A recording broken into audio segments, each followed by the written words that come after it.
gonna hit record button, so we're gonna start recording this. Thank you, and we're very lucky that we have Assemblyman Billy Jones, who made time from Albany. He's our 115th district, I believe I got that correct. And he's a great supporter of our lakes and our waters and our natural resources here in the Adirondacks, and then also outside the Adirondack Park and the district, because the APIP prism actually goes outside of the Adirondack Park too, the northern ends of Clinton and Franklin County. So we wanted to give a few minutes to Assemblyman Jones to say something, because we really appreciate him taking the time to be here today. Well, good morning, everyone, and it's great to be here with you. I've literally stepped out of session here. We've begun session at 9:30, so I'm going to have to step back in. I apologize, but I certainly want to commend all of you on your work with aquatic invasive species, plants in the Adirondacks. I do whatever I can to support that, and last year we put into effect permanently a bill that I sponsored, the Aquatic Invasive Species Act for the Adirondack Park, that deals with, I think the highlights of this bill certainly deal with trying to decontaminate boats that have aquatic invasive species on them, so we don't keep spreading this around or bring it in from our lakes or from other areas in the state and in the country. That's the gist behind the bill. Obviously, we wanted to, data was a big thing in this, because we wanted to get the data down, because we have to know the fight we're in. The fight we're in, but we have to prove that to other people. And, it enables the DEC to establish inspection stations throughout the Adirondack Park. Very important. I will say, as a caveat, we still do need more funding and more inspection stations throughout the park. They're always pushing for that. And it basically says that you have to have a tag on your boat to put and be inspected, to put boats from outside or other lakes in your lake or in your waterway, in your river. That's what we wanted to do here with this act.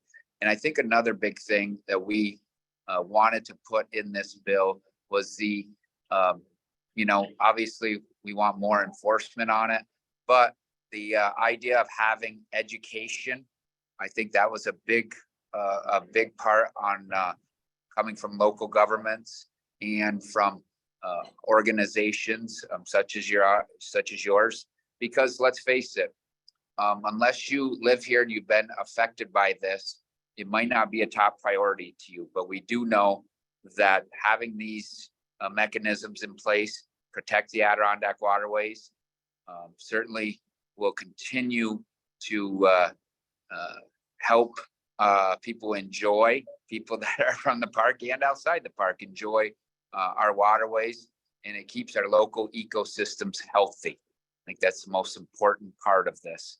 And if people want to say that this is a little bit of a pain in the butt, it is.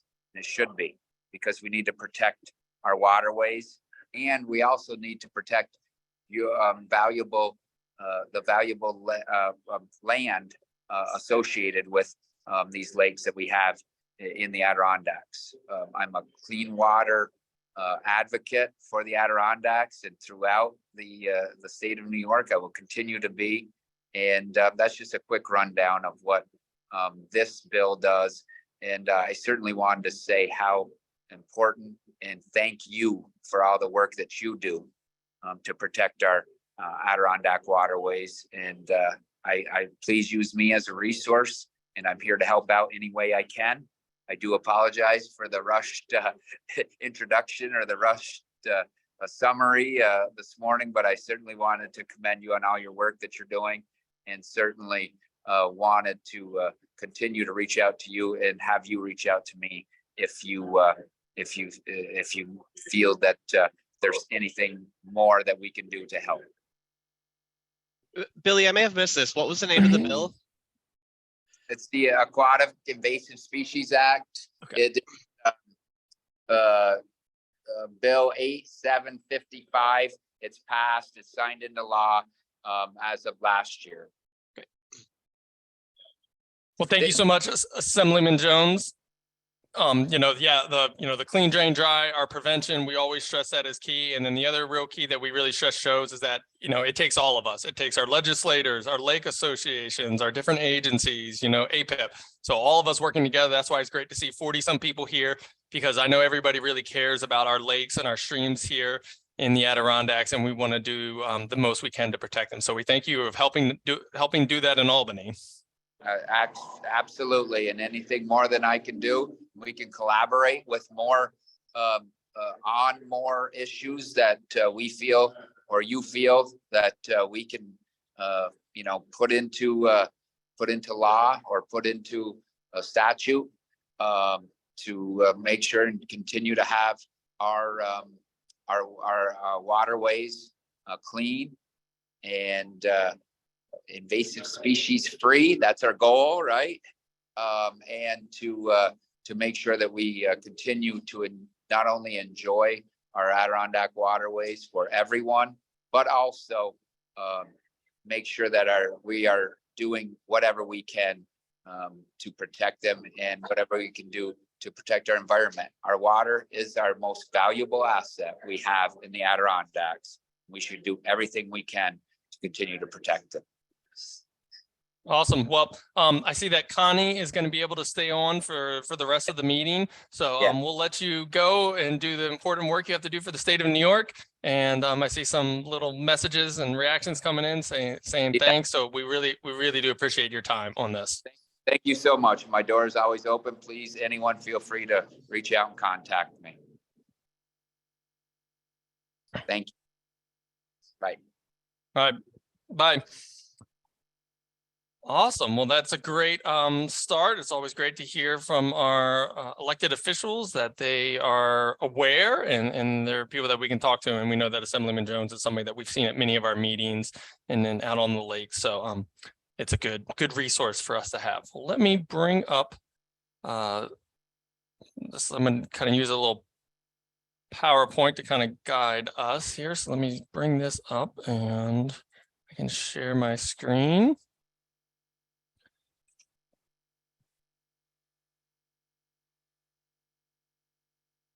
Okay, so you should be able to see my screen right now.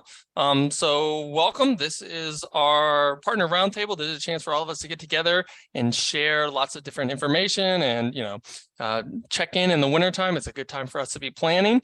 And, frequently in the wintertime, we're looking at our lakes and they're, covered with ice and snow, and you might not think about what's going on beneath them, but our plants are still down there doing all sorts of interesting things. And somebody recently contacted me and said, hey, like, how do the plants survive through the lakes over the winter? And so there's this really good summary from a NALMS newsletter from 2014. I'll share this in the email notes after the meeting. But plants have all sorts of different adaptations that they use to be able to survive in our cold climate. Our common spatterdock, the big cow lily people call, it has these giant rhizomes. Sometimes you'll see them floating in the surface. It looks like an Amazon or like something. But these giant rhizomes are down deep in the muck, and they can overwinter there. The photo on the right is a good example of different native species that make these winter buds. When you see these winter buds, like these really green, thick cluster of vegetation on a utricularia on bladderwort. It's so interesting to see. And then there's some ones that make tubers like this, like arrowhead. So, they have some really unique features, and also our native milfoils. You'll see this is a northern milfoil. It can make these winter buds, also like a really thick kind of vegetative things, and just grow really low in the water column, where the water is like around 40, between probably 34 and 40 degrees. And then this one on the right is a curly pondweed. It's one of our invasive species. If you ever see these, it looks like a little pine cone. They're called these turions or winter buds. They're really thick. and they, put them down. And those are the things that will start to grow right now. They've already started to sprout like this and grow through. So I thought it was interesting for us to kind of start off and look at some of these adaptations that winter plants have to go through there. So they are happily kind of holding out through the winter time and waiting for the brighter days of summer to attend. So here's our outline for today. We're going to do some welcome and introductions. We will then have a chance for our public partners, the different agencies to go through. They'll speak for 4 to 5 minutes each.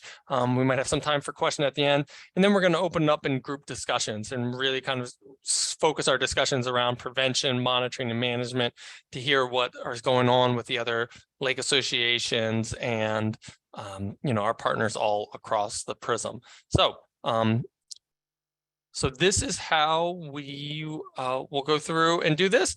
We'll give 30-second introductions, give your name, your organization, or your location, where you're calling in from, and one thing you're looking forward to in 2023. We don't have time for everybody to give, really super long to go into everything. If you have, many things you want to share, I send out an email saying, hey, you can email it to me in like bullet points, and I've already got some of those. And so I'll put those into the notes and things that we share with after the meeting.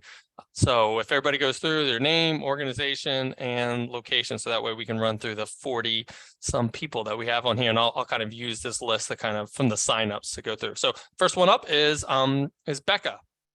Hi folks, my name is Becca Bernacki. I am Brian's terrestrial counterpart here at APIP.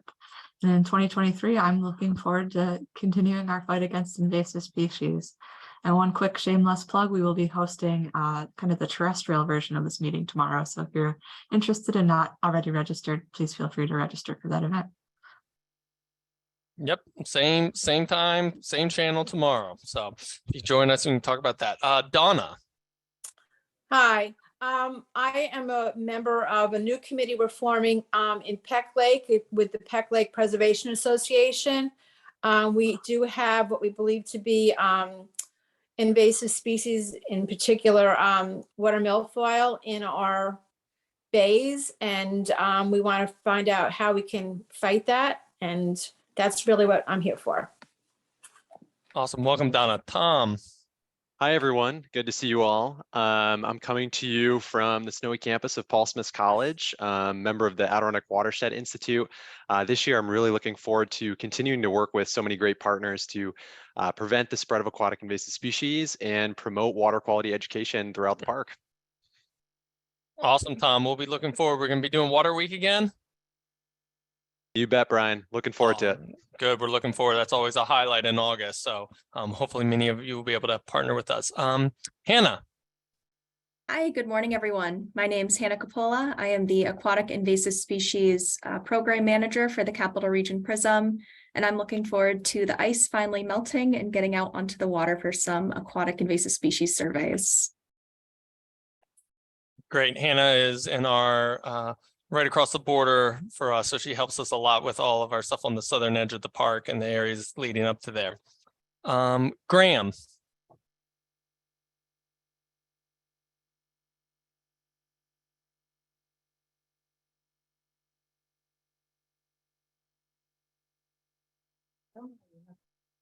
Okay, if Graham's not on, we'll go next to Christopher. I'm right here, Brian. Oh, here you go, Graham. Oh, sorry, I didn't hear.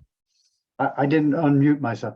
Graham Cox with the Pioneer Village Association in Bolton Landing.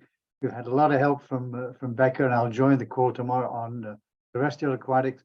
But what I want to just convey is we've solved one problem. We got rid of, I hope, the Japanese stilt grass, but we've now got an erosion problem. So I'm going to look to you folks for some advice on how to solve that. Thank you. Thank you, Graham. Christopher.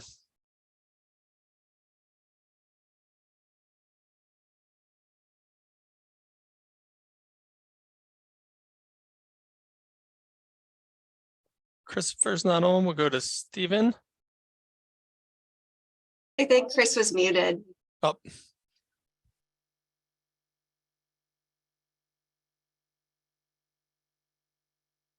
You have to unmute. Or if you can type it, if you just want to type into the chat, Christopher, you can do it that way too.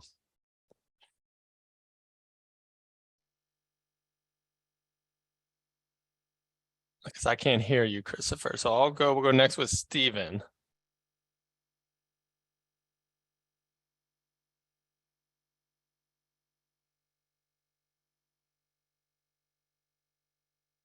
And if we don't have Stephen, we'll go with Jay.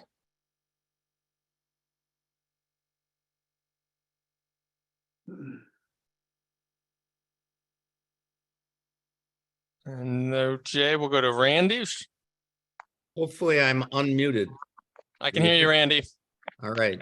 I'm Randy Fredlin. I am representing the Canada Lake Conservation Association. And I look forward to skiing on that hard water that's over the lakes right now. And also to continuing our good luck and hard work to keep Canada Lake and surrounding bodies of water invasive free. Thank you, Randy. And Brian, I Brian, this is believe Chris is Am I now unmuted. unmuted? I can hear you, Christopher. Okay, thanks. I'm with the East Shore Schroon Lake Association. And we're looking at some eDNA for our aquatic invasive species, doing some new study on how to figure out what may be coming in and invading in the next generation. So that's what we're interested in. And I'll be joining you tomorrow as well. So thank you for this. Thank you, Christopher. Penny. Can you hear me? Yes. Okay, we are on Lake Hadlock, which is in the very bottom of the park on the southeast corner. And we are a small private lake, and we just need to keep working on monitoring and getting more people involved. Thank you, Penny. Jess. Thanks, Brian. My name is Jess Grant. I'm from the Adirondack Council. I'm filling in for Blake Newman today, our clean water advocate. And we're certainly looking forward to this year and continuing our advocacy efforts with regards to invasives. And I'm also looking forward to learning more Scrabble words like Turian from the curly leaf pondweed. Thank you. Yeah, Turian is a good term to impress your friends with. Fred. Good morning and thank you. I'm from Peck's Lake with Donna. We are trying to organize a group to keep those invasives from taking over our lake, and look forward to working with you and all the help we can get. Awesome. I appreciate that, Fred. Henry.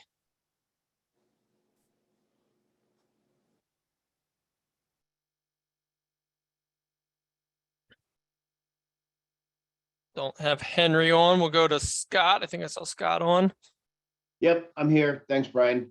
Scott Ireland, representing both the president of the Schroon Lake Association as well as the executive director of the Adirondack Lakes Alliance. Looking forward to coming back again with the ALA Symposium. We have a tentative date set for August 11th, but we will be confirming that in the next week or so. Great. We had a great symposium last year, so I really strongly encourage all our lake associations to come again this year. So thank you, Scott. Thanks, Brian. Mary. Hi, Brian. Hi, everyone. I'm here as president of the Chateauguay Lake Foundation, and we are looking forward to continuing our milfoil control efforts for a 16th year. And as always, we're always looking for new ways to try to not only maintain what we've been done, but expand the effort. And we're also looking forward to working with APIP to expand the Lake Management Tracker Survey project so that we can monitor what's happening in the different segments of the lake. Thank you. Thank you, Mary. Tina.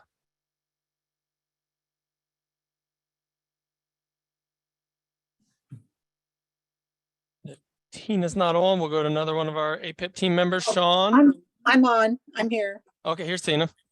Hello, my name's Tina Kanister. I'm filling in for Mike Basehart this morning from Mountain View Lake Association. We have a strong association. We are always interested in maintaining what we have done and continuing to learn more about how to control our invasive plants in our lakes. Thank you, Tina. Sean. Hey everyone, I'm Sean Kittle. I'm the communications coordinator for APIP, reporting live from Saranac Lake. I'm looking forward to a lot of things in 2023. I think right now what's on my mind is a shameless plug. We're having another webinar next Wednesday at 10 a.m. with Brian Green and Dr. Kurt Steger, and we're going to be talking about climate change and invasive species. I put a link in the chat. If you want to check it out, you can read a little bit more about the event description, and you can register there. And it'll be next Wednesday at 10 a.m. Thanks. Yeah, thanks for Sean. Sean's going to be on all day, and so he'll be helping out with the chat. So if you have any questions, you can always ping us that way. Greg.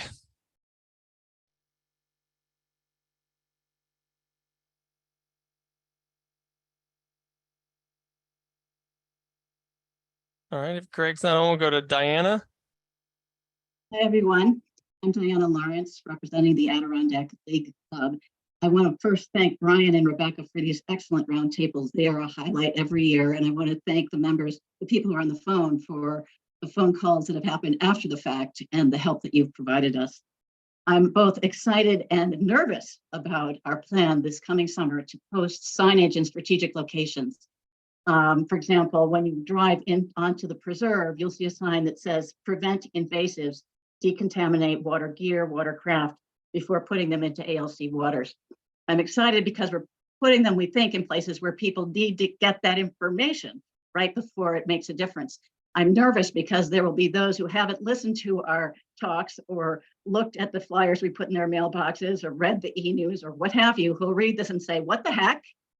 What does this mean? What do I do? This is hogwash." So I'm anticipating some pushback, but I am excited about this approach. That does sound like an exciting approach. Thank you. Tim.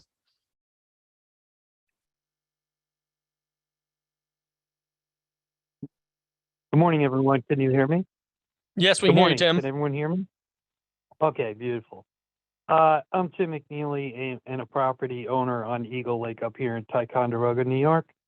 And although I've been coming up to the Adirondack Park for 50-something years, I'm a recent homeowner here on Eagle Lake for the past 2+ years. And I'm joining this to hopefully learn a lot more about these invasive species, milfoil in particular, which seems to be overtaking our small lake here, to learn more about it and what can potentially be done and how I might be able to help. Thank you, Tim. Ev? Yeah, good morning. Ev McNeil and Bob Colgrove, East Shore Schroon Lake Association. And we're checking in from sunny Siesta Key. Sorry. The good news is on Schroon Lake, we still have only 2 known aquatic invasives.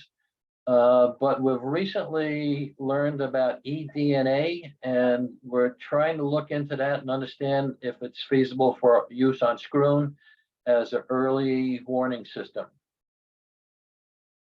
That's great.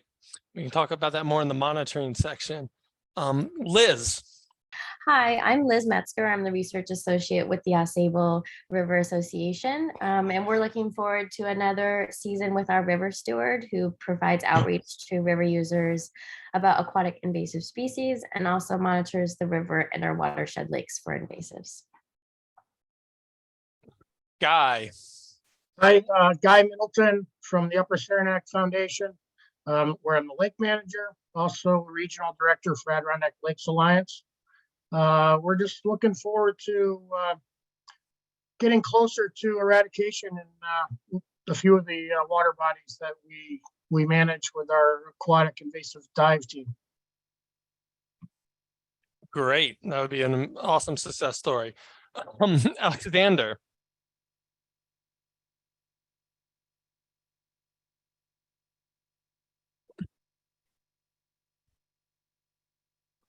And if Alexander is not on, we'll go to Meg.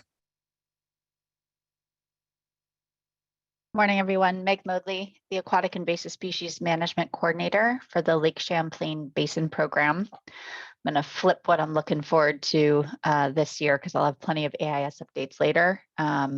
Looking forward to a whitewater rafting trip with my brother on the Grand Canyon. That will be awesome. Lori. Good morning, everyone. I'm actually calling from London, England, so kind of cool.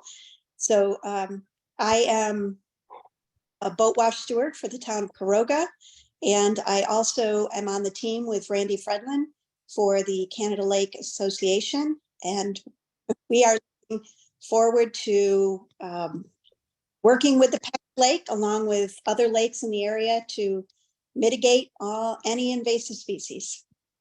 Go team. Awesome, Lori. Thanks for calling in from the other side of the pond, as they would say.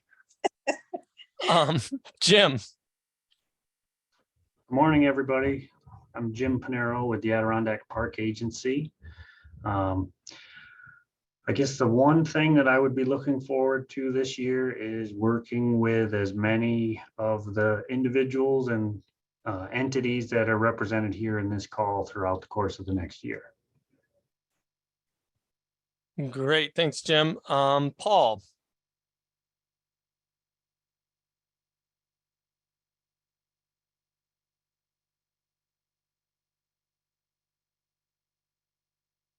Paul's not on. We'll go to James.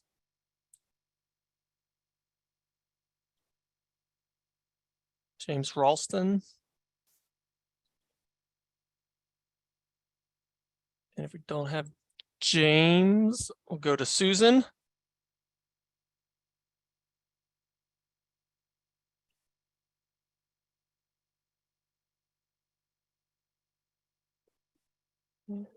No Susan. We'll try next with Ezra. Hey, Brian. Thanks. Good to see everybody. I'm at Ezra Schwartzberg with Adirondack Research. We're based in Saranac Lake, and we do a lot of the early detection surveys around the park and around the state. I guess I'm looking forward to getting our crew out on the water again this spring to do a bunch of surveys. And we'll be sending out emails. Many of you may have already got them about some of the services that we're providing this summer. So I look forward to getting in touch with you. Awesome. Ezra has been, Adirondack Research has been our sort of the early detection team, and we'll be doing that again this year. So we're thankful to have them here. Ronan.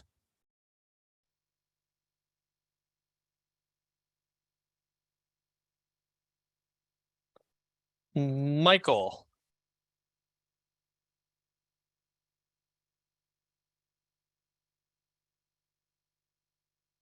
Don't have Michael. We'll go to Catherine. Catherine Smith. I'm here, Brian. I'm not sure my video is working. I am one of 3 water quality monitors on Gull Pond, and looking forward to learning more about how to identify invasive aquatics. Great. Mark. Hi, I'm Mark. I'm not representing any specific group. I'm sort of new to this space. I had the good fortune of attending a workshop that Brian put together last summer. I signed up for one lake called Bulfer Lake, which is between Minerva and Newcomb. I currently reside around Minerva, close to that lake. And I'm fortunate that there doesn't seem to be any invasive species at that lake, and I want to keep it that way. And maybe we'll take on another small lake or pond that's nearby me too, as I increase my skills in identifying both the good and the bad species. And I'm interested if anybody has any educational opportunities I could take advantage of to kind of learn about the normal as opposed to the abnormal species that we find in the water. I found that my knowledge was very lacking about, oh, what's this? Oh, this is supposed to be here. Good. So awesome. Great to have you on, Mark. And yeah, there's a whole underwater world there that most people don't really pay much attention to, and it's really cool to learn about them. Caitlin.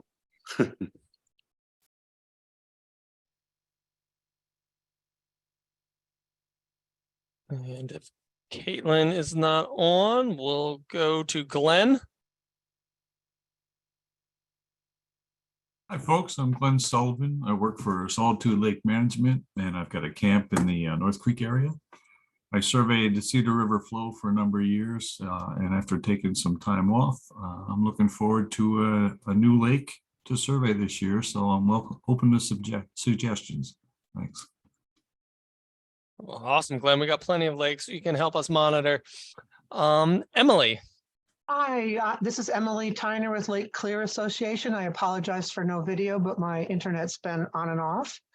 And we're looking forward to continuing with our Lake Protectors program. We have about 18 people who, together with me, survey the lake.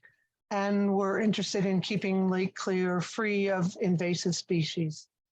That's it for me. Thank you. Great. Aaron. Hi, everyone. I'm Erin Venny-Valrath. I'm with the New York State DEC out of our Region 5 office in Raybrook, New York, as the Lake Champlain coordinator. So I help connect work between the New York State DEC and the Lake Champlain Basin program. And the thing I'm looking forward to this year is I did not get out on the water enough last year. So I'm going to do that more this summer and try to invite myself out to other people's work. Definitely, Aaron. You're more than welcome, and you're more than welcome to adopt your own lake to monitor if you want it. I know, I should. Maybe a river. A river would be great. Richard.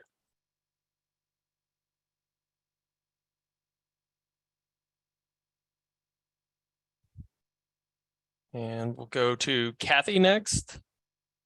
Hi, everyone. I'm Kathy Welch with the Chateauguay Lake, and Mary Johnson has already talked about our desire to expand our lake tracker management survey. So that's what I'm looking forward to. Welcome again, Kathy. Katie.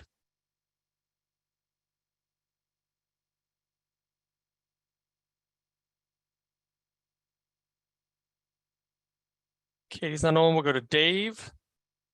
Good morning, Brian and everyone. Dave Wick with the Lake George Park Commission, which is a small New York State agency down here in the southern part of the park. Just looking forward to a great 23 and continuing to work with all of you on our invasive species challenges. I'm going to be speaking shortly about some on the partner updates, so we'll leave it there. So thank you. Thank you, Dave. Christopher. Good morning, everyone. Brian, you can hear me, right? I can hear you, Christopher. Awesome. Good morning, everyone. This is Chris Williams from the Capital Region Prism. Our Prism and counties are basically bordering the blue line of the Adirondack Prism. We work with Brian and Tamara and others in providing early detection services. We do emphasize some of the lakes in our northern counties to help slow the advance of invasive species northward. And I know Hannah is with us today, our aquatics program manager. I don't know what she spoke about, but we also have a boat steward program that's a non-decontamination boat steward program in the southern part, basically south of the Adirondack Park. So welcome, everyone. Brian, good to see you. Thank you. Yeah, Chris is a great partner, and we're going to be working with him and Hannah this summer to do a joint training around that southern edge. David. Hi, I'm David Wilson. I'm with the Pacifico Lake Association. Last year, we finally got our lake management plan completed, so that's a good thing. We're looking at implementing the components of that. We have 3 boat launches. We have stewards working at each one. We're going to continue on with that. They've been quite successful. We have a boat wash also at one of the stations. Looking for good speakers that we bring in for our meetings to look into invasives, terrestrial and aquatic. And working with Utica University, we've had them come up several times doing surveys at the lake. They put together a pamphlet of the various native plants that we have, and we've distributed those to all our members so that they can understand what the plants are that they have growing along their beach areas. And we're looking for plant control. We have some native species that are getting out of control, and we're helping the homeowners along the shoreline to control the growth of these plants, especially soldier rush, Juncus militaris. That's all. Thank you, David. Steve? Hi, I'm Steve Young, botanist representing the Adirondack Botanical Society.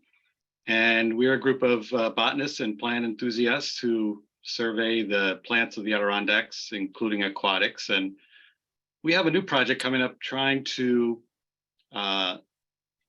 make a list of all the plants in the Adirondacks by ecoregion, county, and town.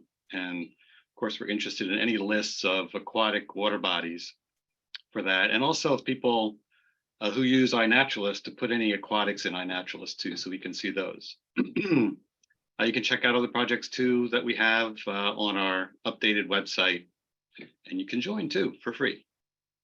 Awesome, Steve. Maybe you can put the link to the website in the chat. Okay.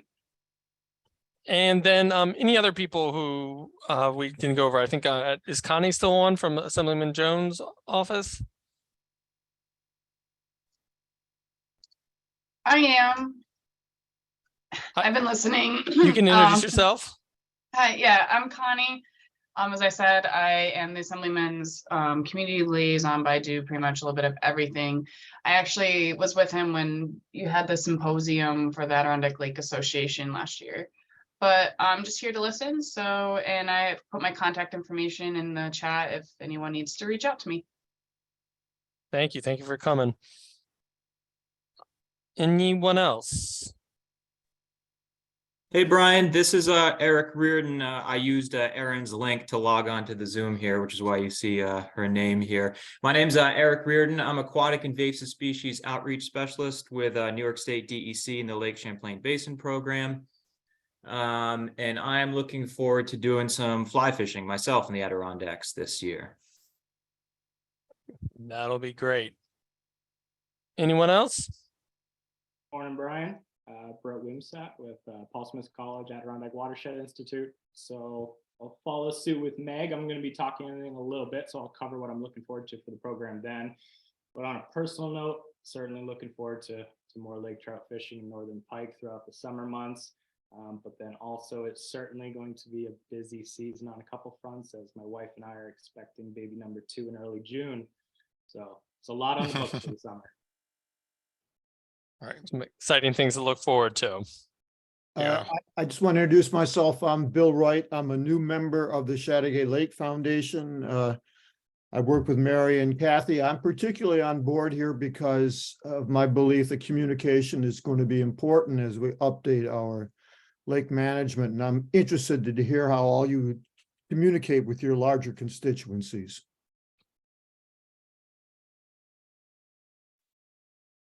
Great. And Brian, good morning. So Bill Brasso, and thank you for thanks to you and Brian and others for putting this forum together. It's really awesome.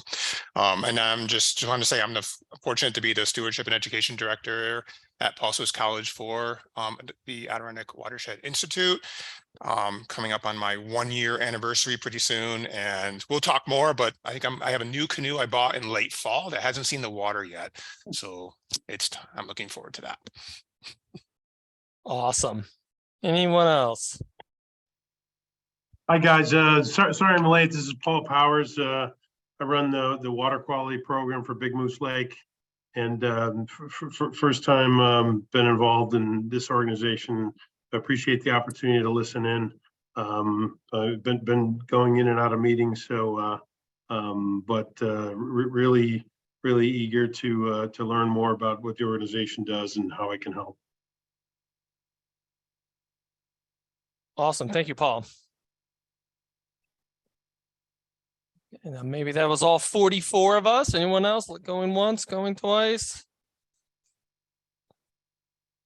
Awesome. Well, thank you for taking the time and doing that introduction. It's so great to see that we have people from, all over the Adirondack Park, all over the country, and even in another country calling in. So I think that, shows you how much people care about our lakes here. So, we'll send out an email afterwards with the link to the meeting recording and all the notes and other different things. So you can put things in the chat and we can kind of save them. And also if you had included any bulleted updates that you want me to send out, I can send that out. So we will have lots of information to share afterwards. So what we're going to do next is move with our public partners and different agencies. And so we're just going to kind of go through them in alphabetical order, and we'll spend about 4 to 5 minutes with each one of them. And then we might have time for maybe like one quick question after each one, but then we can see how much time we have for questions at the end. And then we're just going to have an open discussion. So, we can circle back if we're not able to answer anything right there. So first off, we are going to start off with the Adirondack Park Agency and Jim. Sure, thanks, Brian. So a little bit different from the majority of folks on the call here today. The agency certainly gets involved with invasive species control efforts, but more from a regulatory standpoint and not with active on the ground management. So from that perspective, we certainly can get looped in with all the various partners across the prism. And one of the ways that we've recently been working on trying to do that is finalization of the interagency guidelines. Those are for implementing best management practices on DEC administered lands within the park. So that is going to have some significant implications for the different lake entities across the park. This outlines a process that non-state agencies can try and conduct invasive species control. Some of you are very familiar with this process and are diving right into it. Others are just becoming aware of it. So this is definitely a open door for folks to look into these types of control efforts. We are also going to be presenting some of this information at the NYSFOLA conference in May, both from the interagency guidelines or best management practices aspect and from the permitting aspect, what type of information is required by the agency to obtain a permit for the use of aquatic herbicides in the Adirondack Park. And then lastly, some of our agency staff are working with other partners, specifically mostly DEC and state parks staff, on planning the 2023 Invasive Species Expo. That will be held in towards the end of September in Saratoga State Park. So for those of you within the prism that are doing some terrific invasive species work, you really, think it's noteworthy, I would welcome volunteers for either speakers, demonstrations, or workshops for this year's expo event. You can certainly get a hold of me and we'll try and put you in touch with the right folks for where that would fit into the expo. That's all I have for right now, but I will certainly field any questions that some folks may have. Yes, if we have time for one question, and I would encourage everybody. I believe the NYSFOLA conference in May is in Lake George. Is that right, Jim? Correct. Yeah, so that's it's local for us. So as many people should take advantage of coming to that as possible.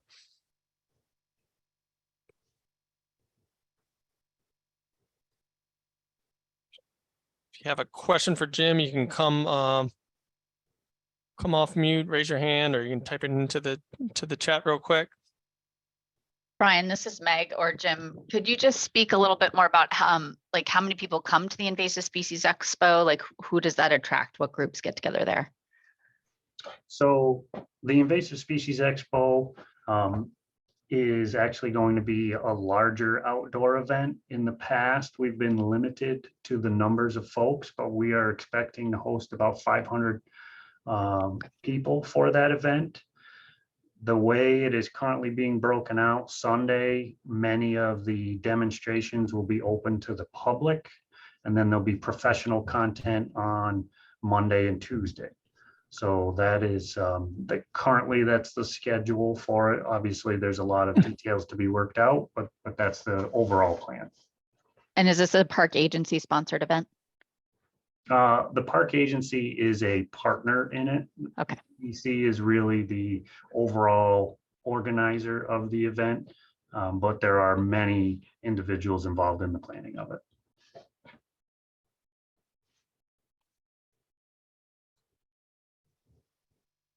All right, great. Well, Jim will he'll stick around for the rest of the meeting. So as we get into the open discussion, if there's comments or questions that come up, I'm sure he'll be able to help us answer that. And yeah, the APA is a great resource. I know that, we've had a long experience working with them. So they're one of the first people that you should be contacting if you're thinking about doing aquatic invasive species management.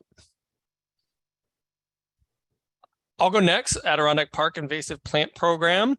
Like I said, we are the DEC host of the PRISM, and we are employees of the Nature Conservancy, and we're based out of the Adirondacks. Our office is in Keene Valley. So a couple things to highlight from 2022. We have both our annual report, which shows the overall both terrestrial and aquatic and research and communications and outreach that we've done. Really detailed, all sorts of great maps, shows a lot of different information in it. There's a great 2-page highlight that you can kind of pull out, and it sums up not just the stuff that, APIP is doing, but all the stuff that our partners, the lake associations, the different agencies are doing. So we really appreciate that. So you can see that Becca just put into the chat a list of our annual reports. So you can see that. And also on that same page, you'll be able to see the 2022 AIS early detection report. So this is our early detection team that we use on a rotating basis around the park. They were on the western side of the park, and I believe we have 42 lakes in that report. So you'll be able to see where they delineated invasive species and where lakes where they went out. So it could be one of the lakes that you care about. And so they're a great resource, and you can see past year's reports also there too. 2022 was a record year for us. So with all of our volunteers, agencies, early detection teams, staff, we were able to monitor 157 water bodies. That's the most we've ever monitored in the 20 plus years of APIP. So, that is a huge thanks to all of you on the call. Many of you are the people who are out there monitoring. And so, we can't do this alone. There are thousands of lakes, and this has been taking decades to build up to. So a big thank you goes out to Adirondack Research for their early detection team, to the Adirondack Watershed Institute.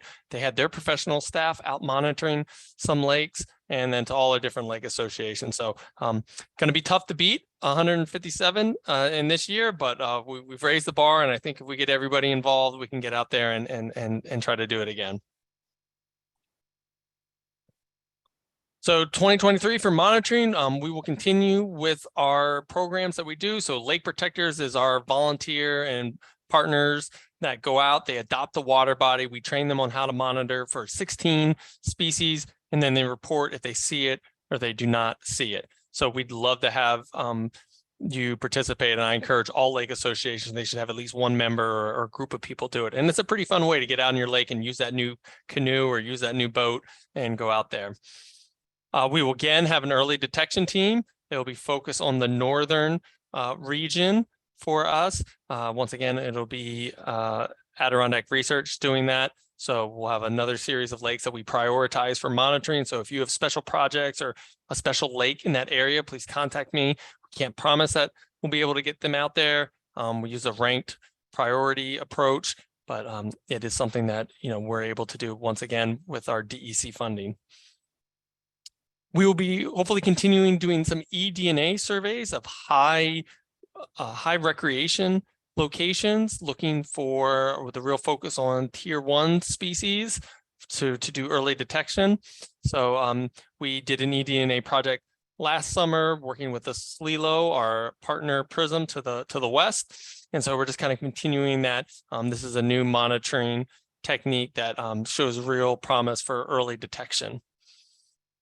And then last is our lake management tracker. This is our program for communities and lake associations that are doing management of invasive species. So this is a modified point intercept monitoring system that allows them to quantify how effective is the management. Are they reaching their objectives and their goals? And so we provide all the training, the app, the technical support. The volunteers are the ones who go out to the monitoring points and assess how much invasives and how much natives they see. So it's a really great program, really helps lake associations see how they're doing in their management and see if they're reaching their goals. And special projects in 2023. This will be the second year of our Lake Champlain boat launch removal. We are working with Lake Champlain Basin program and receive funding from them to work at 6 boat launches on the New York side to see if we can remove the invasive species right at the local area, and will that reduce the amount of retrieving boats with AIS on it so they're not spreading it to other places. And we partner with the watershed boat, the WISPA, the boat stewards there, and the Adirondack Watershed Institute. So it's a really great program we'll be doing again.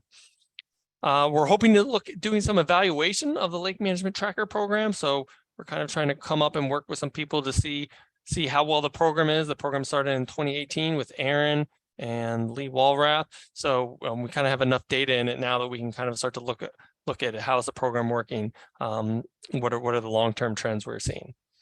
And then we have this within lake vulnerability. Because we've been having this great program, we've been collecting data for years and years within lakes. We worked with some experts at a consulting company to do high-level computer modeling to put all our data in to see if we could predict areas within a lake that are most likely to be invaded.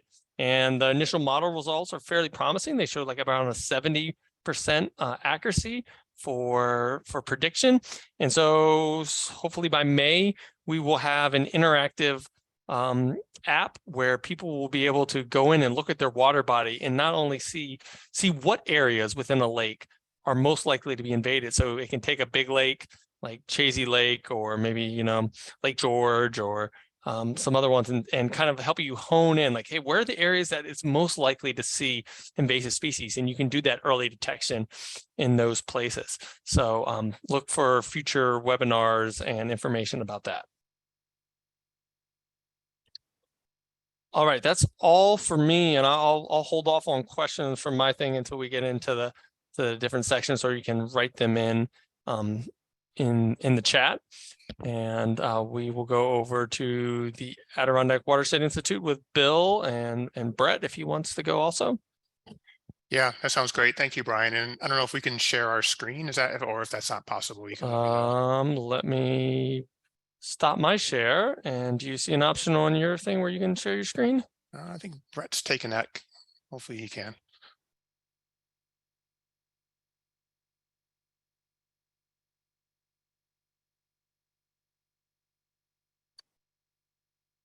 I can see, yep.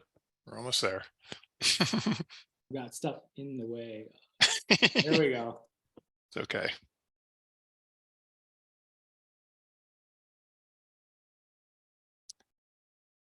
Maybe. How about now? Looks good to me. Looks good. Okay, great. Great. So, thank you. Thank you, Brett. I'll just be real quick and I'll jump it over to you. But good morning, everyone. Again, thank you, Bill Brasso from Paulson's College AWI. And I'll be quick in my piece. I'll let my colleagues, both Tom and Brett, share what they're excited about for this coming year. But I do want to just share that, that AWI, super fortunate and excited to be awarded another 5-year contract with DEC to continue our AIS spread prevention work throughout the Adirondack Park, which obviously includes many of you, which is critical. I just wanted to say that we're super stoked, and then I'll pass it to Brett to talk about what he's excited about, and Tom.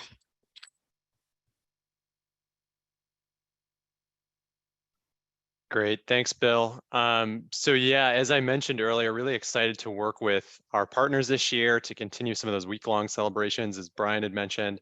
Adirondack Water Week being one of them, and Aquatic Invasive Species Awareness Week, or New York State's Invasive Species Awareness Week being another one of those week-long keystone events that we get to work with a lot of partners across the park in Northern New York on. Really excited to further that work as it's super critical. And really excited to continue doing K-12 education programs, working with teachers throughout the North Country and in the Adirondack Park to do climate and water education programs, water quality education programs, and aquatic invasive species spread prevention programs. And I'll pass it over to Brett. Thanks, everybody. great, sounds good. So I'm just skip through here. I kind of wasn't following along as well as I should have there, covered on Tom's points. And so what I wanted to cover on here, you guys are all covering my spot, so just bear with me. So a couple big things that are happening for this year. Bill touched on it a little bit earlier on. So we have just now entered into our next 5-year contract with New York State DEC, which we're really excited about. So for the last about 8 years, we've been working with them with our stewardship efforts with the Aquatic Invasive Species Program. And so the first 3 years being pilot programs, and then the last 5 years being the current contract that most were aware of. And so these next 5 years, 2023 through 2027, is our next contract, and we're going to be launching that here this spring. So we're really looking forward to that. In conjunction with that, we still do have an additional 10 to 15 lake associations and municipalities that we're going to be working with and contracting with throughout the season. And then as normal, we're going to be operating a similar field season going from Memorial Day weekend through Labor Day, with then additional coverage at finite locations going through Indigenous Peoples Weekend. And so just to round out our total sites, 55 to 60 locations, and of those are going to be 28 decontamination sites. And so it's also fun to point out too. So previously through GLERI funding, we were operating in the ballpark of 6 to 10 additional boat launches throughout the Northern Adirondack region. And those sites have now been picked up with this new DEC contract. So we are going to have continual coverage at some of those locations and increased steward coverage at some of those, where some of them used to be, say, two-day coverage. Now we're receiving full 40-hour coverage or greater at some of those sites. So just our overall, kind of footprint, we're hiring over 100 seasonal employees to work all across the Adirondack region. But one thing that I'm also very excited about is in ensuring that we're kind of, maximizing our potential and impact within our region. That comes with some, full-time staff needs. And so this year we're going to be, expanding our full-time stewardship program staff, and we are hiring 2 full-time program managers. So we are currently interviewing for a full-time watercraft decontamination program manager, as well as a stewardship program manager, to round out the talent that we already have with us, to put forth the best effort for this season and the foreseeable future. And so to also go along with this, and it's been touched upon before, just overall increasing our interpretive and DEI training and practices, and just ensuring that we're the leader of that going forward. So with that wraps up our section here. So thank you all very much. And if there is any specific questions, you can always feel free to reach out to myself specifically. It's bwimsat@paulsmith.edu. And anything that comes into the chat right now, I'm happy to address that. Thanks a lot. Appreciate it.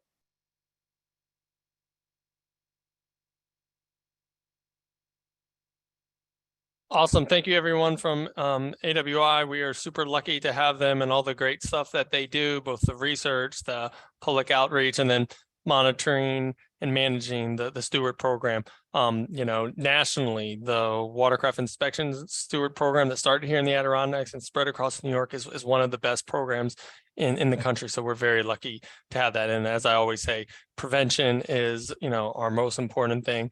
And we're very lucky that 76% of our lakes here in the Adirondacks are free of known invasive species. And so we really want to keep it that way. And they are our front line. So if you know of anyone who's looking for a summer job and wants to do something to help out, great opportunities for them. All right, let me see. I will see if I can share my screen again. And we're going to go to Aaron. Hi, everyone. So I'll provide first a few updates from Kathy McGlynn, who's our state AIS coordinator for the New York State DEC. And so she had a lot of different projects that are going on around the state, which maybe, Brian, you'll include in your update that you send up at the end, and I'll just kind of cherry pick from this list. Yeah, I put a couple bullet points up on the screen if you can see them now. Oh, I moved. Oh, good. Yeah. So a few things that I just wanted to highlight for the group were that their staff is working with David Lodge's lab at Cornell to genotype different hydrilla infestations in New York. They're also working with a graduate student to analyze long-term data sets on aquatic plant surveys from both the Croton River and New Croton Reservoir. She also mentioned that the watercraft steward programs around the state are shifting more towards asking questions of the data that they're collecting and plan to do follow-up surveys of the DMV registered voters. And this will be conducted by Ken Donnelly. Something else I thought was interesting is they're planning to do a project. They're doing a drawdown on Harwood Lake to do some dam repair. So they're going to make some more specific observations about the impacts on native plants in that lake. And so I know there's a few lakes in our region that do drawdowns for management of invasives. So I thought that might have some interesting information for the group. I also wanted to give an update. I helped to coordinate with the town of Dresden to do water chestnut harvesting in the south end of the lake. And this water chestnut harvesting program is a collaborative between the Lake Champlain Basin program, Vermont DEC, and New York DEC to do both mechanical harvesting and hand harvesting in the southern end of Lake Champlain. And so just the part that I help oversee is some mechanical harvesting, mostly in the South Bay, that the town of Dresden does. And so we've been able to secure another 5 years of funding through the Invasive Species Coordination Unit. So thank you, Josh Teal, for providing funding for that. So you'll continue to see water harvesters out in South Bay collecting water chestnut. One thing is that they are looking for a second disposal site for water chestnut down on that southern end. So if anybody knows of some good locations outside of the Adirondack Park to dispose of water chestnut, I'd be interested in hearing them. And then also I've been contracting with Holly Greenleaf from Greenleaf Designs for a program that's funded through the Lake Champlain Basin program to adapt the lake-wise info sheets. So these are info sheets that are aimed at lake associations for largely for shoreline owners with different guidelines and best management practices for how to manage their shoreline to both reduce phosphorus loading into the lake, but also things around invasive species management. And so we will be drafting those up and hope to have them finalized in the spring. And so another plug for the NYSFOLA conference is that we'll hopefully be giving a presentation about these lake-wise info sheets that will be available to attendants at NYSFOLA. And I've been working very closely too on the Round Goby effort, but I'm going to defer to Meg for an update on the work around Round Goby and the Champlain Canal. Aaron, there's a question. Which lake was the drawdown? And I think it was Western New York. Yeah, it's called Harwood Lake. Okay, great. Thank you, Aaron. And I think you did a good segue right to Meg from the Lake Champlain Basin program. Thanks, Brian, and thanks, Aaron. And sorry I didn't get you my bullets ahead of time. I've just written them and I'll send them out so folks can view them in more detail later. So again, just as a reminder, our organization works watershed wide. So the Lake Champlain watershed in New York, Vermont, and Quebec. And so therefore my updates will reflect our work in those 3 jurisdictions. I guess the big meat of our summer field season, we had stewards, we support boat launch stewards on the Vermont side of the lake, in Quebec on Missisquoi Bay, and we cover a number of northern New York access sites, and New York DEC supports AWI to cover the rest of the New York side of Lake Champlain. So we had a good successful season. We were interacting with about 30,000 individuals and inspecting close to 14,000 watercraft. We do see a lot more invasive species interceptions in general on Lake Champlain. In the past, we've intercepted hydrilla and quagga mussels from coming into Lake Champlain. So while we have some pressures coming into Lake Champlain, which is the source lake of invasive species for inland water bodies in the Adirondacks, we do see a lot of invasive species, mostly Eurasian water milfoil, variable leaf milfoil, curly leaf pondweed, zebra mussels, spiny and fishhook water flea, on plants and attached to equipment leaving Lake Champlain and headed overland. So that program is really important. We're working really hard with our Vermont and New York and Quebec partners to increase the number of decontamination stations on the Vermont side of the lake. We currently have 3 operable. We're supporting the purchase of a decon station in Quebec for the Missisquoi side of the lake, and hoping to add a 4th on the Vermont side this coming field season. We are currently hiring for the Lake Champlain Boat Launch Steward program too, so I'll have a link that we can share. For this audience, it's really important to know that we are looking for candidates in the northern New York portion of the basin. So we usually pull from SUNY Plattsburgh or for some other locals, but we're talking about Wilcox Dock and Plattsburgh, the Pointe Rush State Park, the Pointe Rush Public Park launch, as well as the Chazy Landing sites. The Lake Champlain Basin program has seen a huge increase in the amount of funding that we have available, thanks to Senator Leahy, who has now retired from the Senate. But we have the aquatic invasive species spread prevention grants are available up to $20,000. Those award and decline letters are going out today and support a lot of programs that focus on boat launch stewardship, invasive species control through diver-assisted suction harvesting, through benthic barrier mat treating, through many different control methods, mostly targeting Eurasian water milfoil, and then a number of outreach and education programs. Following on what Aaron mentioned earlier, we coordinate a rapid response task force with experts from New York, Vermont, and Quebec that are ready to respond to a new infestation or the spread of an existing invasive to a new body of water within the watershed. We have a huge effort going on to support the Round Goby concerns, which are advancing both from the north in the Richelieu River upstream towards Lake Champlain, and also from the south, where they've been found at the confluence of the Hudson and the Mohawk, and are challenging Lock C1 on the Hudson.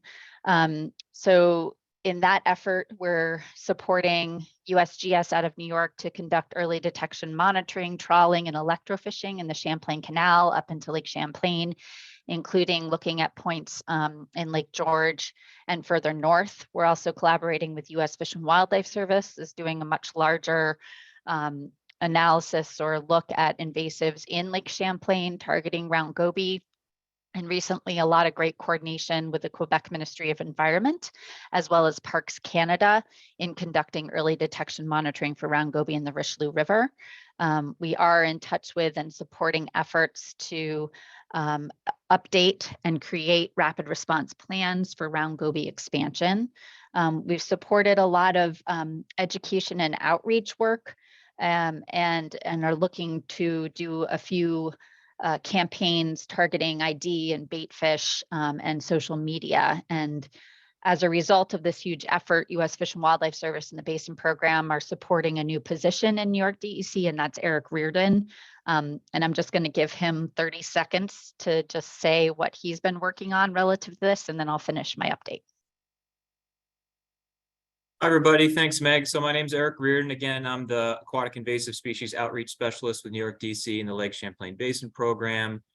Over the past 8 months or so, I've been working to spread awareness about the Round Goby threat in the Champlain Canal region, the Upper Hudson River. I've been giving public presentations to different organizations and groups. I've been trying to get out there and talk with fishermen, marina owners, from Waterford, New York at the southern end of my territory, all the way up on the New York side of Lake Champlain, trying to take a relatively new AIS threat for the region and just build a little bit more awareness about it, and list the support of folks in helping us spread this message and giving folks some information about where they can report a potential sighting. And if folks have any suggestions or feedback for groups that I could reach out to, I would be very pleased to hear what that might be.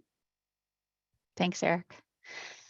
So related to that, the Lake Champlain Basin Program has also been working with a number of stakeholders on pursuing a barrier on the Champlain Canal that would address all types of aquatic invasive species, not just round goby, but the plants, the animals, and the pathogens. And so working through federal authorizations, we have secured funding to conduct the phase 1 scope of work to evaluate barriers on the Champlain Canal. We now are working to secure additional resources to do that phase 2 study. We can talk about that in more detail later, or I can provide a link to that report, but we're currently meeting with the Canal Corporation and New York State DEC and the Army Corps of Engineers to move forward on the next leg of that work, which is about a $4 million project. I wanted to let everyone know we just completed the 3rd edition of the Lake Champlain Aquatic Invasive Species Identification Guide. So this is updated and we have copies that we can share. We're spending a lot of resources and time on working on our diversity, equity, and inclusion planning and defining what we mean by disadvantaged communities as a requirement of our Environmental Protection Agency funding. So that's been another big effort. Many people probably don't know that in December of 2018, the Vessel Incidental Discharge Act passed, creating the authorization of the Great Lakes and the Lake Champlain Invasive Species Program, which was authorized at $50 million annually and has received $0 to date, though it has really supported a lot of collaboration between Lake Champlain and the Great Lakes. And we're currently supporting a graduate student at the University of Vermont who is populating the Lake Champlain Aquatic Non-Indigenous Species Information System. That's a mouthful, but GLANCIS, the Great Lakes ANS information system, is fully populated, and this authorization has allowed us to find resources to work on populating that for Lake Champlain, which is really exciting because that can help us create watch lists and identify early detection species that we're really concerned about and figure out a comprehensive early detection invasive species program for Lake Champlain. Aaron covered water chestnut in the 2022 harvest season. I think things went generally well, though we do have a few new infestations in Lake Champlain, up in Gander Bay around the Missisquoi National Wildlife Refuge, around Isle of Mott, as well as at the Sandbar Wildlife Management Area. So those are priority targets for water chestnut harvest in Lake Champlain, in addition to continuing to manage and push the really dense populations in the southern end of the lake further south. We continue to be engaged and involved in the Connecticut River hydrilla response, monitoring on the Vermont and New Hampshire border of the Connecticut River for presence and absence of hydrilla. And we continue to support control efforts in Massachusetts and Connecticut. One little thing to put on your radar is we're funding the Lake Champlain Committee to do a Lake Champlain invasive species patroller project this summer. It's a pilot program, but we're going to be providing training for both New York and Vermont volunteers to adopt a section of shoreline on Lake Champlain to survey and look for aquatic invasive plants and animals. And finally, we're really looking at some of the infrastructure dollars that the Basin program received, 40 million over 5 years, so 8 million a year, and seeing how some of those dollars could be used for aquatic invasive species management. Okay, thank you, Meg, for that update. And yes, if you send me the bullet points, I'll put them in the summary that goes out to everyone. Last but definitely not least is the Lake George Park Commission and Dave Wick. Yeah, thanks, Brian. Like Meg, I'm a bit of a slacker. I didn't have any slides. I do have my little sticky note here, so apologies for that. I know we're running a couple minutes behind, so I'll be very quick. Just 3 quick updates. First is we have our mandatory boat inspection program to keep aquatic invasives out of Lake George. Happy to report after 9 years, we have no new invasive species that we've been able to identify that came into Lake George. That's thanks to a partnership between the state of New York and all of our funding partners, largely the municipalities and the county here in Warren County. That's been very helpful. We can't quite keep up with the Adirondack program's wages, unfortunately, but we have been able to increase our staff's wages a bit. Everybody's fighting to get people to come on board. When Stewart's is hiring at $16 an hour and Panera is $17.50, we were at 13. So this year we're up to $16 an hour to start, with $20.50 an hour for our site supervisors. So it's better, but it's a challenge, right? To balance that income that you have with the needs of getting people that are interested, qualified, and motivated to do the job. So I think we're in a better position this year. We're $1 an hour higher than we were last year. We're going to probably have to keep going up with that. But we applaud the Adirondack program for what they're able to do to get top quality people with the wages they're able to do. So good on you folks for that. We're trying to keep up. Secondarily, we jump into milfoil. So the Park Commission has been managing milfoil in Lake George since 1986. It was discovered in 1985. And we spend on average between $350,000 and $500,000 a year on milfoil control that traditionally ends up being either hand harvesting or suction harvesting. And this year we're looking at about $450,000 outlay for suction harvesting and hand harvesting on Lake George. That's a combination of about 300 plus from the Park Commission and 140 from the Lake George Association. And we've had some good success with that, right? Most of the folks on the call, I've had some experience with listening to Lake George and our challenges with Eurasian water milfoil. And in many cases, we're doing very well. Some sites we manage year after year, and we see those numbers go down. Other sites that we manage year after year, and we don't see those numbers long-term reflective of where we want to be at a maintenance level. Some sites, for example, Sunset Bay up in Hewlett's Landing, kind of where Meg vacations every now and then. That site has been managed since 1989. And in 4 years' time, we spent ballpark $150,000, and we went back the next year and it was going to look like another $40,000 to $50,000. We need another management strategy. And some of you on the call have been following the topic of Procelicor as a next generation aquatic herbicide that has tremendous results with addressing Eurasian water milfoil. All eyes were on Minerva Lake back about 2 years ago when they did their treatment. It was the first in the Adirondack Park. It was wildly successful with no identified ecological or public health impacts. So Lake George is a little bit higher profile. So we had to do a lot of homework and start to see if we were going to move in that direction to take a crack at some of our more intractable sites. We're only talking anywhere between maybe 5 and 7 sites out of the ballpark 210 known areas in Lake George where we have patches of Eurasian water milfoil. So we advanced that cause in 2021, looking for a 2022 treatment. We unfortunately ran into a little bit of a resistance from our own Lake George Association, who had concerns about Procelicor and its long-term impacts. And what people need to understand is the Lake George Park Commission is a New York State agency that is solely charged with protecting Lake George. And we have this onion of shells around us that make sure anything that we do has to be vetted about 10 times more than any other organization, business, or nonprofit. So when we advanced this Procelicor treatment, it was after considerable research and quite a bit of time looking at all of the other organizations and agencies that have reviewed this, looked at the science, and conducted these applications. And only at that point did we move forward with 2 potential pilot sites. But still, there was a suit brought against essentially the Adirondack Park Agency, the DEC, and the Commission for moving forward without enough science backing this up.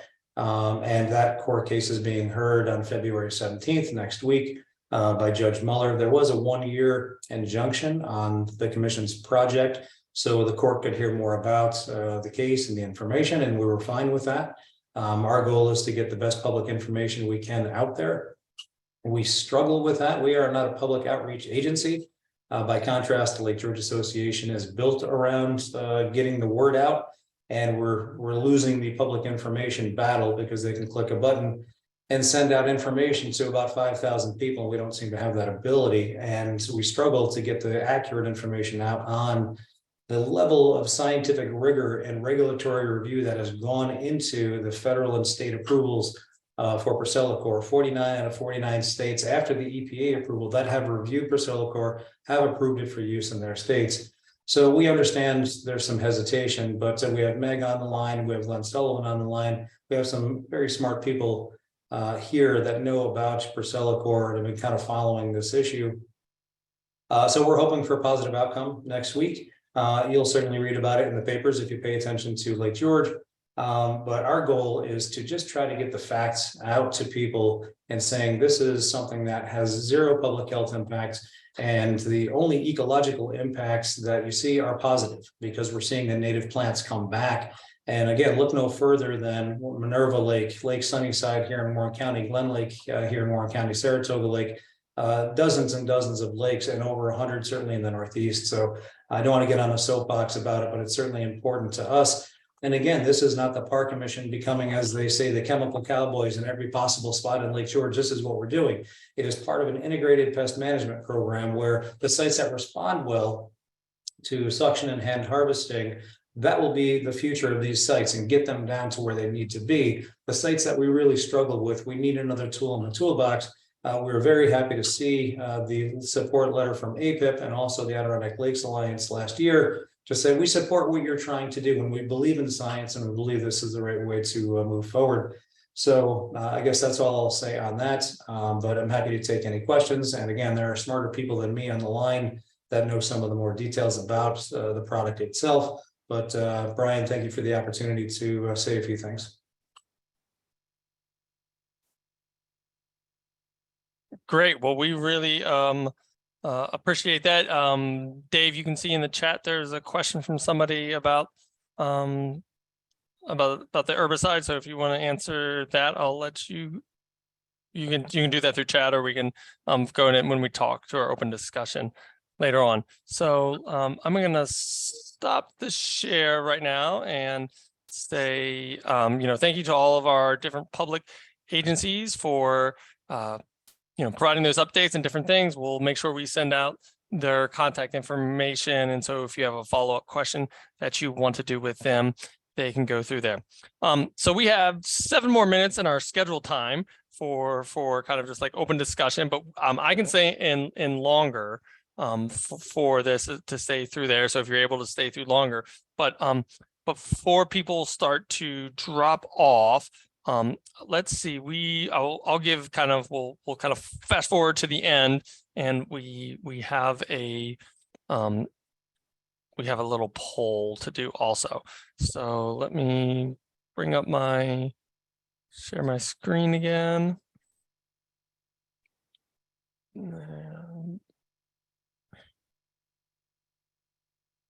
Okay, so you should be able to see the upcoming APIP events and updates. We've already talked about the annual report is on there. We talked last year in some of our partner meetings about a dashboard under development. So we are going to be reaching out to key partners to submit data about their 2022. So, did you search for certain invasive species on your lakes? Did you do any management of those invasive species? So look out for an email, and it'll be an online form that should be pretty easy for you to fill out. And then I want to let you know that April 27th, we're scheduling to do a partner meeting. So we started to plan for that. This is our annual, we do try to do a spring and a fall meeting each year. And so let's see, Sean, can you bring up the poll? We wanted to see, what would people prefer? Would you prefer we do a Zoom one, or would you prefer we do an in-person meeting somewhere in the park? So go through, we can get some votes now, and we can see what people would like to do, and we'll see what happens in we'll do the same thing in our terrestrial one tomorrow.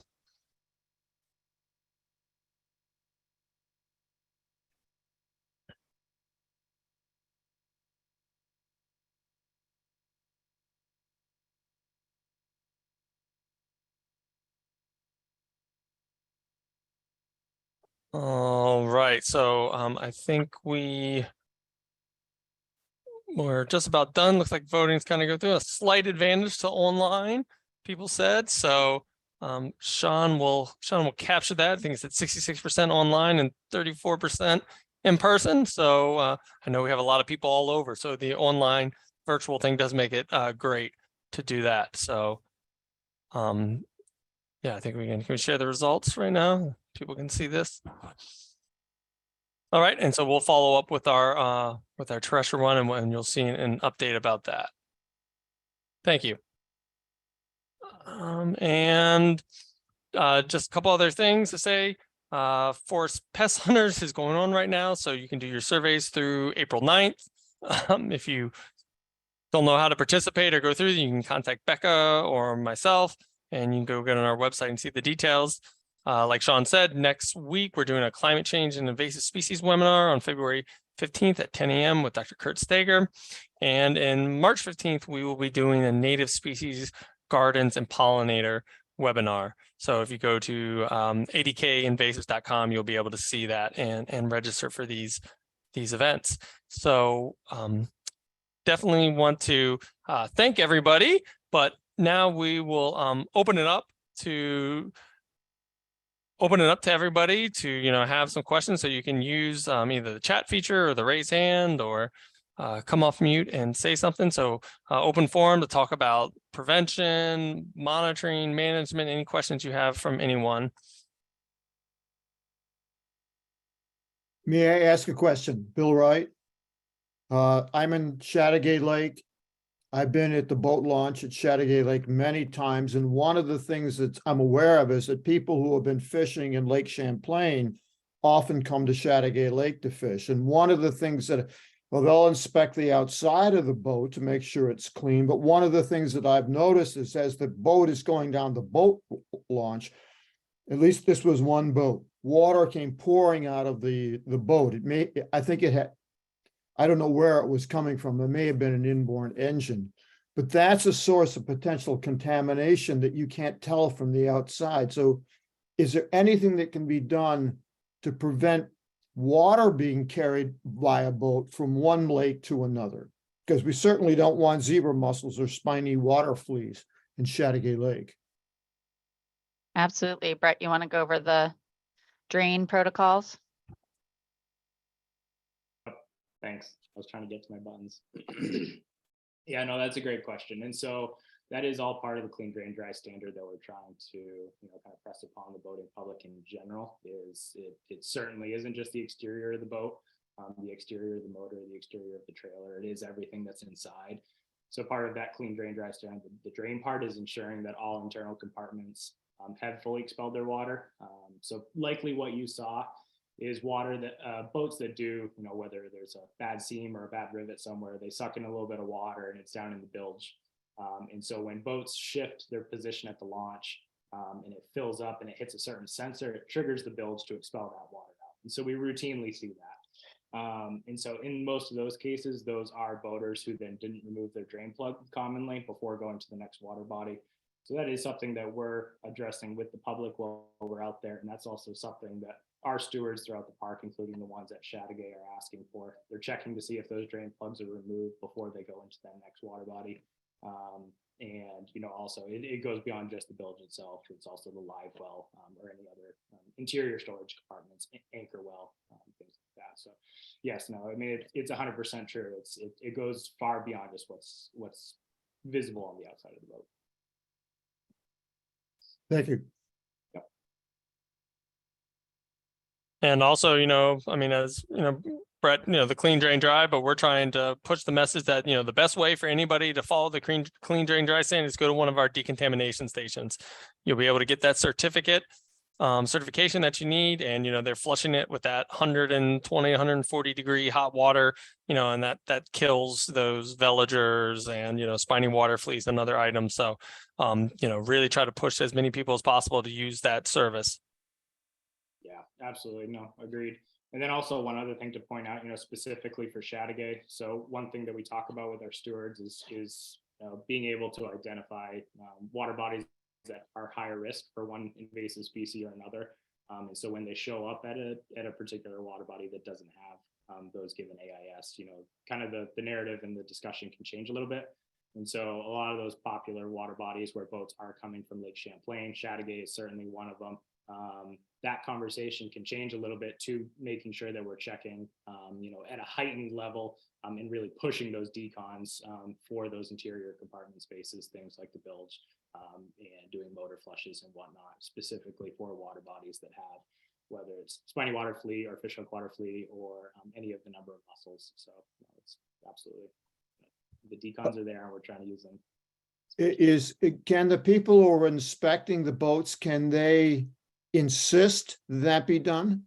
Or is this all voluntary? So our stewardship program, it's completely voluntary. And so Okay. none of it's mandated.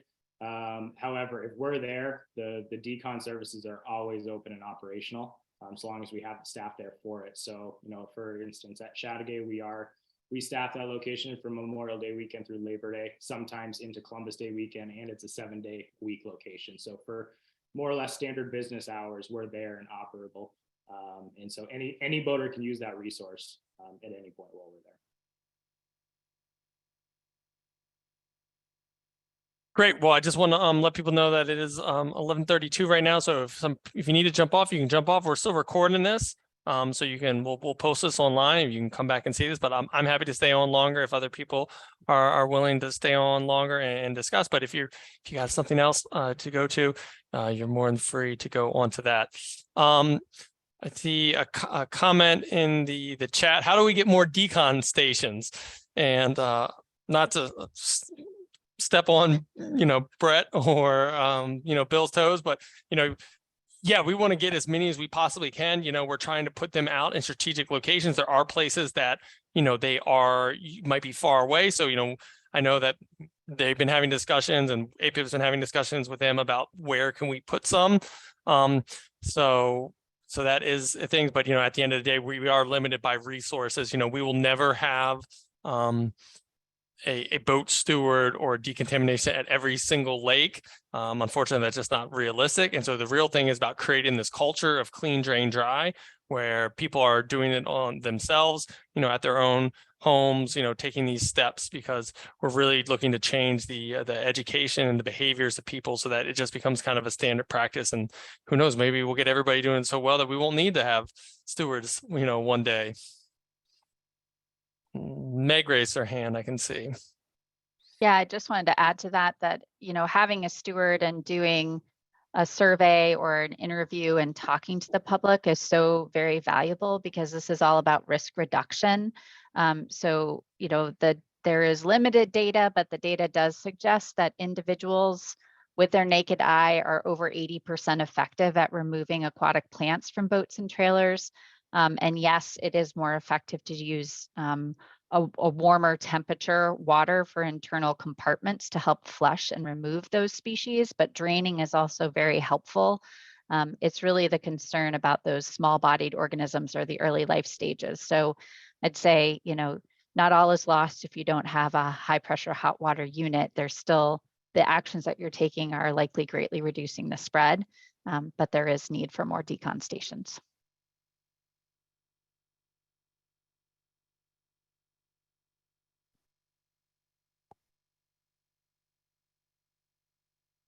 Brian, this is Ev McNeil. Hey, Ev.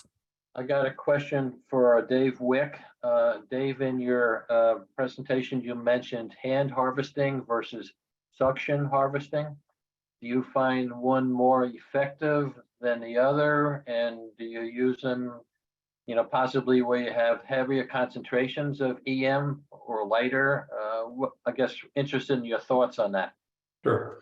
Yeah, I think you're right on the money. If we have a fairly sparse patch, say at Sea Island Bay, where there might be one plant every 20 to 30 square feet, that we request a hand harvesting crew to come in, because that's 2 divers in the water and 1 topside. It's more efficient. By contrast, if we have a denser bed, that we can station one of the suction harvesters at and have 1 diver down below, literally picking everything that's in front of them, because all of it is milfoil, then it's more efficient to use the suction harvester system. We've been using AE Commercial Diving for the past 4 years. They do very good work, and they have the availability of having both crews, either hand harvesting or the diver assisted suction harvesting.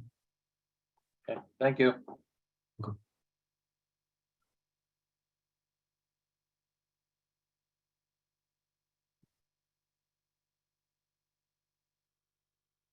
Can I get like a raise of hands on here to people see how many lake protectors do we have? How many people have gone out and are going to plan on monitoring their water body this season? There you go. I see Kathy and Donna and Ev going through. Mark, yeah, Mark's been started last year. That's good. I think that's a really good way to kind of get people out. Many of our communities, they're already out on the water body, and so we're giving them that information about these 16 key species, and so then they can identify them and report back what they see or don't see. So that's a great way for people to get involved if you haven't done that in the past. And we'll be holding a virtual training in June, and then we'll be holding an in-person training in July and August. So how do we get involved with that? You just have to send me a contact, or you'll see, you're probably done already on our emails. So, you'll see about our listserv, about things going out, about, opportunities or trainings coming up this summer. And so people adopt a water body or a section of a big water body, and they commit to go out at least once a season to, search that area and then report back to us if what they see or what they don't see. Okay, great. Thanks.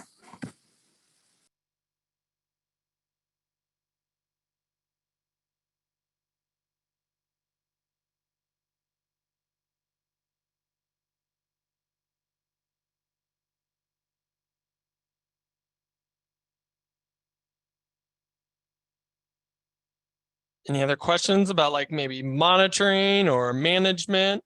One of the programs that we've really had success with is this lake management tracker program, where we've worked with, I think, 10 different lakes over the past 5 years.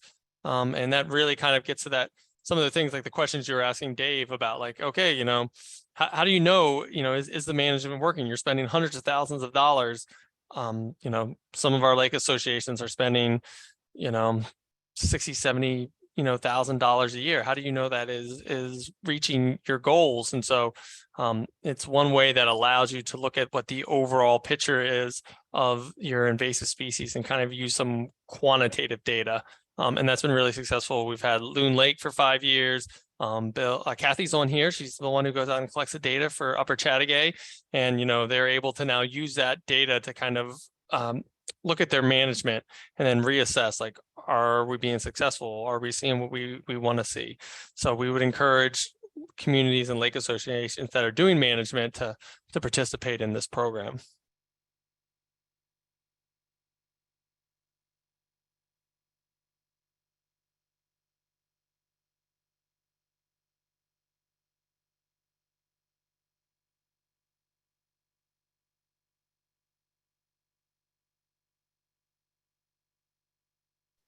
Brian, this is Kathy Welsh. Let me just jump in about the Lake Management Tracker Program. It's really a helpful program because it's also showing us not just the efforts that we're doing to hand harvest and what the implications are on density of beds and things. It's also showing us over time how the bed is moving and changing. And so we see warmer summers versus cooler summers versus wetter summers. So we're starting now to be able to look at that data and gain some important information. Yeah, that's a really good point to make. I always like to tell people the underwater world is kind of like your garden. Some years are good for the tomatoes and bad for the cucumbers, and then some years are bad for the cucumbers and good for the peppers. So, the plants underwater are responding the other way. I remember the 2021 summer was a really good season for Eurasian water milfoil. For what we saw across the region, across the Northeast, really increased growth. We didn't see as much of that same signal in 2022, but there's this variability and they're responding to different things. And I saw Aaron put in a good link to the plant camp presentations from the Northeast Aquatic Plant Management Society. Yeah, there's lots of great resources on there, presentations, stuff about both native and invasive plants. So we'll make sure we send out that link to everybody also. And hopefully they'll even do another one again in the future. It was great. I went to it.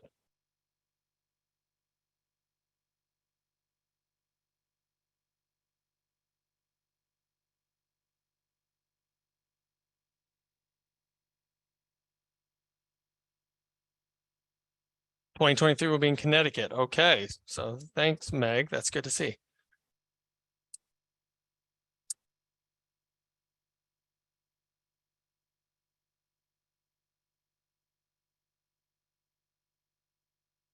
All right, well, if I'm not hearing anything else, I'll take the opportunity to thank everybody for taking the time out of your busy day to go through this. And yeah, we will be sending out a follow-up email, and we'll post this recording on our website and on our YouTube channel, so you can watch it later or send it to other people who weren't able to attend.